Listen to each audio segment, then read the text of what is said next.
The Chancellor, George Osborne, says plans for new spending curbs are on track after reaching agreement with 7 Whitehall departments for cuts of up to 10% after 2015. He still has to agree the reductions with some of the largest government departments, and that may not be so easy. Let's join our political correspondent Michael Crick in Westminster. So how big is this settlement? Well, George Osborne, I suspect, is rather over-egging the progress he's made so far. He's claiming he's made greater progress than any previous Chancellor at this stage in the spending round, with about a month to go. He's claiming settlements with 7 of the 20 or so government departments. And the departments are Justice, Energy, the Cabinet Office, the Foreign Office, the Northern Ireland Office, Communities and the Treasury. Well, of those, OK, Justice is a significant spender, but the rest are fairly puny in terms of the amount of money they spent. And frankly, if the Treasury can't agree with itself an agreement about spending cuts internally within the Treasury, then they might as well all pack up and go home. The total of the cuts so far of those 7 departments is £1 billion.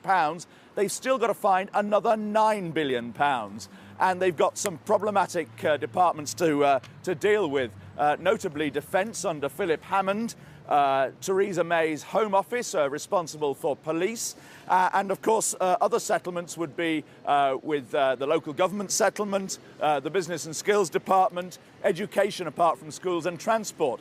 All this within the context of the fact that large areas of spending are ring-fenced, protected from cuts. Health, schools, pensions and overseas aid. So it's going to be a difficult remaining 4 weeks. Well, why is he telling us now? Well, I think the Chancellor and his colleagues in the Treasury are a bit cheesed off with a number of reports recently claiming that the spending review is getting nowhere and that right-wing ministers are holding out. Well, they're citing Chris Grayling as an example of a right-wing minister at Justice who has in fact settled. And it's going to be tricky, I think, over the remaining 4 weeks. It's going to be highly political. It could be a lot more difficult than it was in 2010.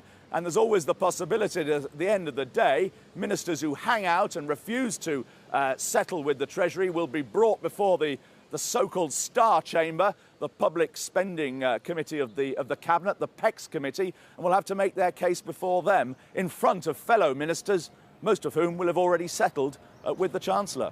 Thanks, Michael.